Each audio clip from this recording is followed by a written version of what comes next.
Hi and welcome to another episode of Exotic Escapades. I'm on a journey through exciting Asia to discover the best of the arts, culture and entertainment in different cities of the region.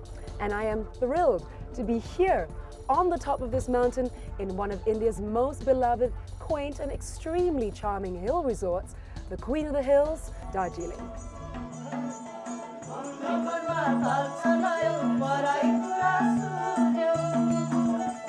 The one land that all men desire to see, and having seen once by even a glimpse, would not give that glimpse for the shows of the rest of the world combined.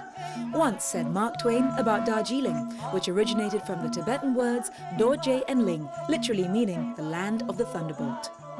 Darjeeling, more than many places in India, has managed to hold on to the colonial influences of the British Raj period. British-style buildings, schools, houses are still found here, and with a blend of Nepalese and Tibetan cultures. Darjeeling imparts a different glimpse of Indian life with an exotic feel. On the edge of a long, narrow hilltop, the city looks out over the Himalayan foothills.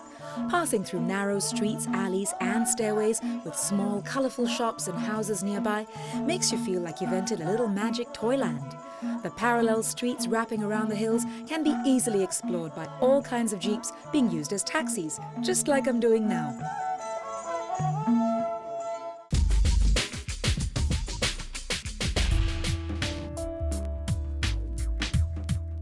Thank you. It's my very first day in Darjeeling, and if you're wondering why I'm trussed up like a turkey, it's because it's 5 degrees and counting backwards. So I thought, why not see how the animals do it? So here I am at the Padmaja Naidu Himalayan Zoological Park. In fact, this is one of the few places left on Earth where you can still see these rare animals. Tigers, for example, are a species fast disappearing around the world, which makes the Siberian tiger even more of a treasure in the eyes of nature lovers. Hi. Hi. Welcome to Darjeeling Zoo. Thank you. This zoo is actually a specialized Himalayan zoo. So which means you will get species from the Himalayan region, especially the Eastern Himalayan region. Oh my God, there he is. Wow. He was born here. Huge. Hello, tiger. Looks like he's gone away. Yeah. So We have 3 of them there. And all of them have been actually rescued from the Olympic circus. Oh. Yes. Oh my God. I have never seen a snow leopard in my life before. Look, it's got such a long, thick tail. Yes, that's the very special feature about a snow leopard, like, you know, their bushy tail, and which keeps them warm, actually. I could do with a nice, warm tail to keep me warm as well. We have a very good breeding program over here. It started from 1986, so it's been quite some time, and it's one of the most successful breeding programs in the Southeast Asia. Wow. So your breeding program, do you do it in the zoo? It is in the zoo, but then it's a off-display center where we don't allow visitors to go. Right. So we have the snow leopards and the red pandas who are breeding in the center. And then another very important aspect of this breeding program of the red panda in Darjeeling Zoo is we've been able to release 4 captive bred red pandas back into the wild. Oh, there's another one. Oh my God. See, we keep getting distracted. I have still so much of the zoo to actually explore. This definitely isn't your average trip to the zoo. Larger and leafier than any other Indian zoos, this is a natural habitat for high-altitude animals.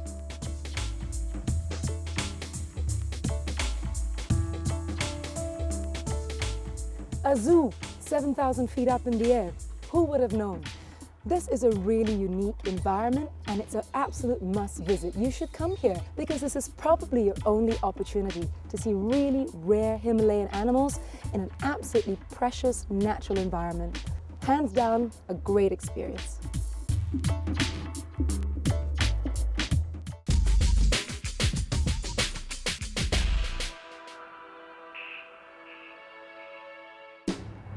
While mountain animals are not the only exotic thing on offer in Darjeeling, it still really charmingly retains a lot of its colonial past. And I am about to embark on a very special journey that is part of that past, a really romantic ride. The Darjeeling Himalayan Railway, fondly known as the toy train, isn't just a relic of a British past, it's also a source of Indian pride. It was built by the Indians and managed to be constructed without big bridges or tunnels, and so minimum harm to the environment. Once it started running, it became a major artery of the Darjeeling economy and helped the region to prosper in a very big way.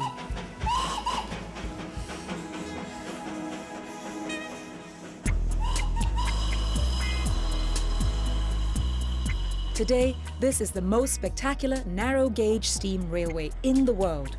It even looks much the way it did when it first started operations in 1881.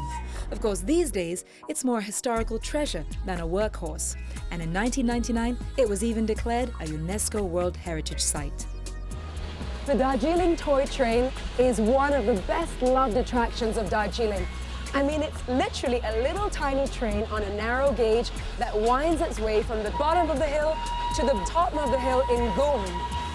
It's right beside the road, and that's what makes it so special and unique. So while you're sitting in the train, you can see everything that's going on past you. You can even look into people's homes and see how they live their lives. Check it out. This is how close you actually get.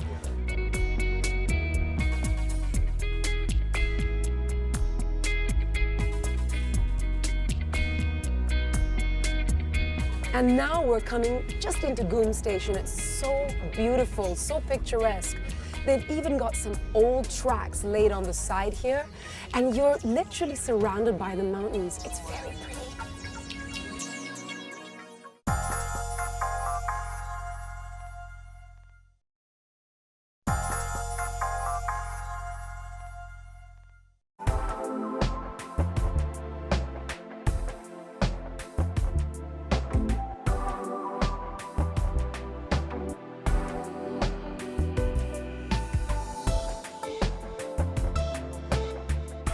The train has dropped me off in the town of Goom, which is famous for having the oldest monastery in all of Darjeeling, and it also houses a 15-foot tall statue of the Maitreya Buddha. From here, and in fact anywhere at all that you go in Darjeeling, you get uninterrupted views of the gorgeous scenery. In fact, Darjeeling sits just opposite Mount Kanchenjunga, which is the world's third tallest peak. You know, it's no wonder that they say that trekking in India started right here in Darjeeling.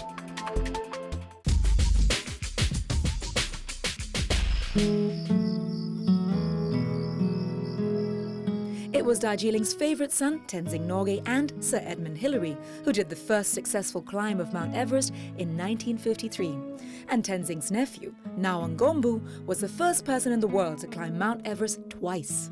Now retired, the sprightly 70-year-old still does the occasional hike, sharing his valuable experiences along the way. Darjeeling is one place you can see when you reach the Tiger Hill. If weather is good, you can see the Kanchenjunga, third highest mountain, and you can see also Everest. But if you go to Nepal, you see only Everest. But if you go to the mountain, you see only Kanchenjunga. But Darjeeling is the beautiful, which is my experience. You see whole range of the mountain. This is they are called Queen of the Hill. The Himalayan Mountaineering Institute was founded in 1954 to honour history's first successful ascent of Mount Everest. Today, promoting the sport of mountaineering in India, this place educates youngsters hoping to be the next Nawang Gombu. You require some training. Training means you must use how to use equipment and how to use oxygen. At least before you go to Everest, you must climb at least 21,000, 22,000 feet mountain. And after slowly you are used to acclimatization, and then you should try slowly. You can climb, because now I know last 2 years ago, there's one man, Japanese, he is 70 years old, and he climbed Everest. I mean, if you want to become good mountaineer, you started doing young age, like at the 18, 19, 20, you started learning, Then certainly you shouldn't give up. You must keep continuously 10, 11, 12 years, and then you will be really physically fit, and you know the mountain, That's why it's a good climber, yes. Don't think that you should be confident, You shouldn't be over-experienced. You see, weather is good, and then your altitude, physically you are fit, and then you should climb, Yeah, I know that some of my friends who climb Everest 2 times, and their diet is small mountain, Avalanche, avalanche is a big mountain, a small mountain, It happens accident, On the view on the top there, like you are sitting like the aeroplane, you see a lot of mountain down, it's like that. But you are really tired, you take one picture and then you have to go down because weather is always change and what you call the wind is very strong, almost 70 miles per hour, you cannot stay long. That's what they call adventure, And there's no end for climbing here.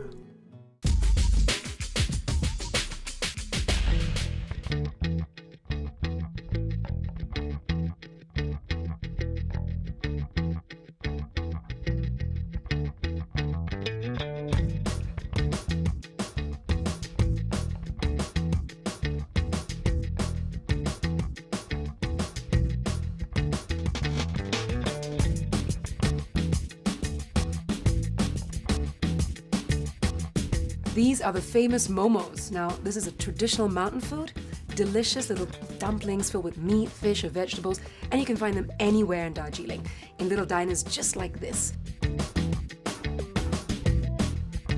Maybe I should try to find a place where I can actually learn to make these. I could become a momo making expert.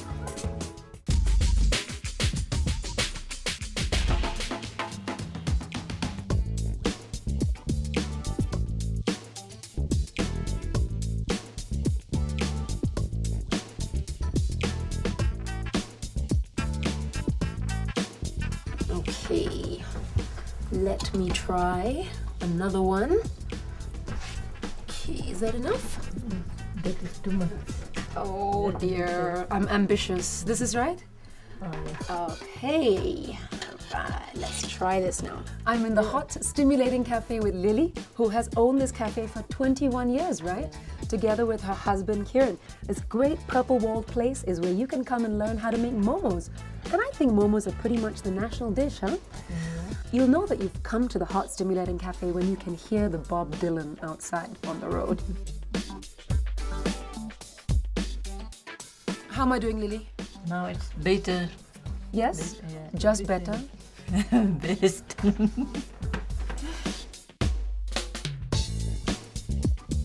See you. Thank you. Bye. From one genius who creates momos that are a work of art to another place that stalks the most amazing, painstaking works of art.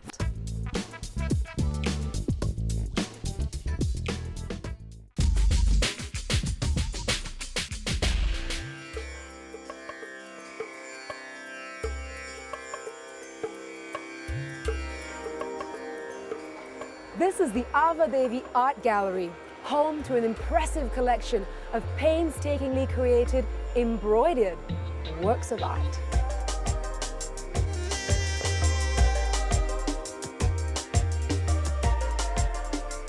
This gallery has been functioning since 1965 and was founded by the late artistic couple of Bhopal Rao Seth and Ava Devi, with Ava Devi's exquisite, intricate handwork on prominent display.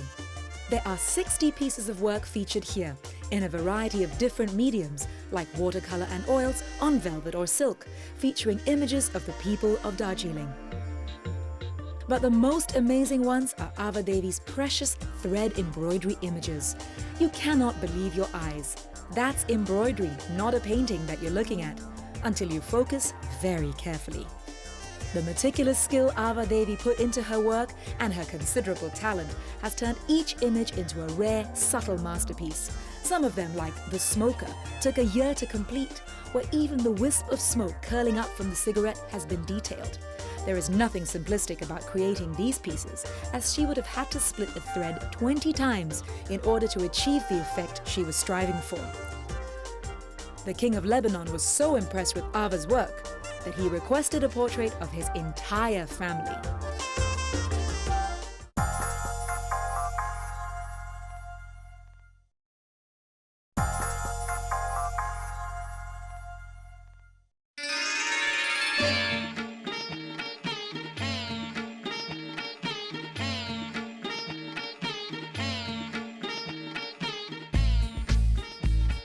This is Chaurastra Square. It's the center of town and it's a very important place because this is where all the great shopping is. But if you're not really into shopping, it's a wonderful place to just come and sit back and relax and watch people and time just go by. Talking to the locals, relaxing.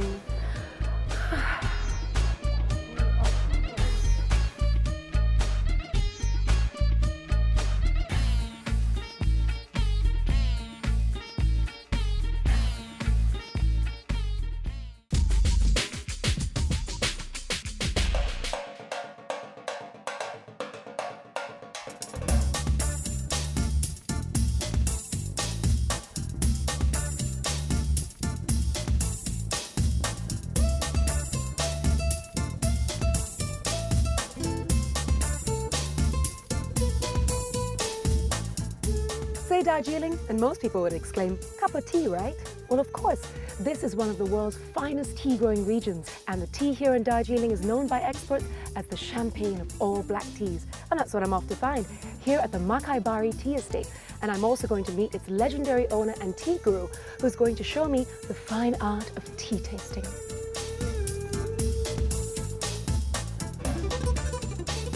And you must be my tea guru. Well, I'm Raja. You know, I just got a great welcome as well. This was lovely. I love this with your logo on it and everything. The camellia sinensis. Here we go. Let me just come here. Oh. Lo and behold, what's behind every tea flower? Oh, wow. Look at that. The lighter the leaf, the better the tea. Number one. Oh, okay. Okay? Because it has the delicacy. Okay? And now you come to this one. See, it looks different. Oh, completely different. And come and have a look at this. It's darker now. Now look at the three shades. There are three distinct qualities. What would you call this tea? It's called the Silver Tips Imperial. It's the world record breaking tea. Ah, this is the silver tip tea. Wow. Can you see it glittering in the sun like silver specks? Can you see it? Just look at the glitter. That's why. You see it glittering, yes. This estate is entirely organic, biodynamic. What does that actually mean? It's grown in a natural environment with natural practices. Right. That is the hallmark and essence of organics. And to giving it a further bonus fillip, a further jimmy up the works, is making it biodynamics following Steiner's principle. So, would you like to taste the entire gamut of it, of the taste flavor profiles that you've captured as we walk down from the various sections? Absolutely. And I want to know how I'm going to spot the difference when I taste it. It'll be self-evident, but come on, lead the way. Okay. To the factory. All There right. we go.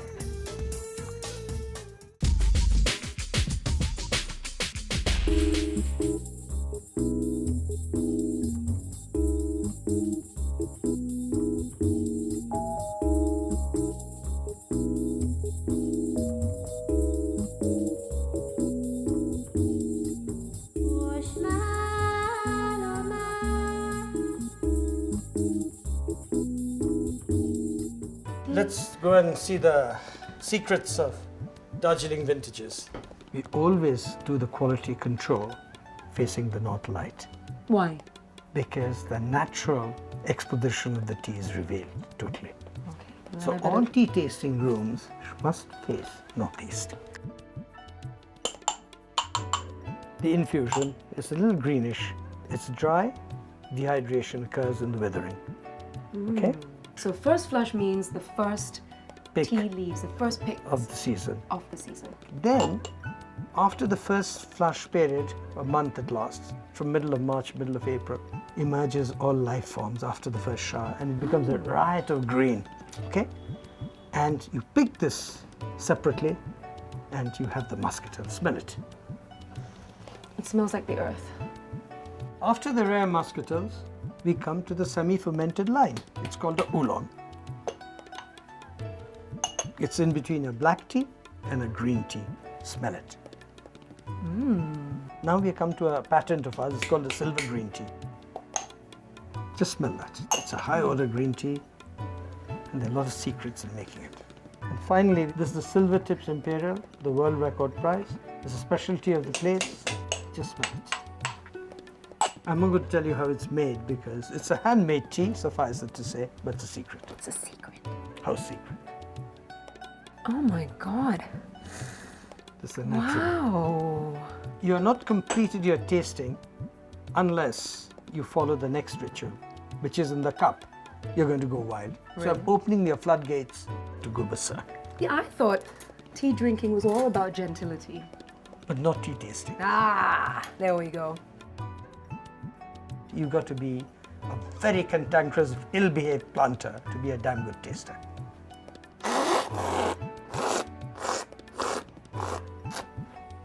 Slurp, spit, strat.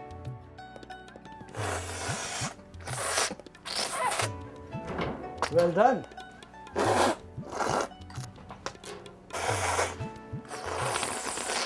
The green tea has gone white with envy. Now the creme de la creme. And you're not going to spit this, so shut your eyes and try it.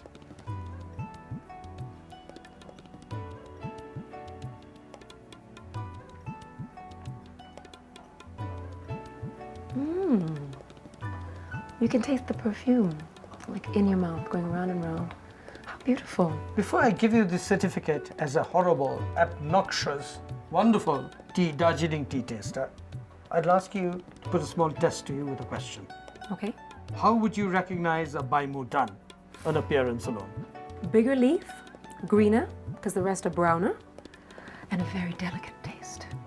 Great, but why is it called white? Oh, because it looks white when you make it. Fantastic. Congratulations. Now you're ready for the certificate.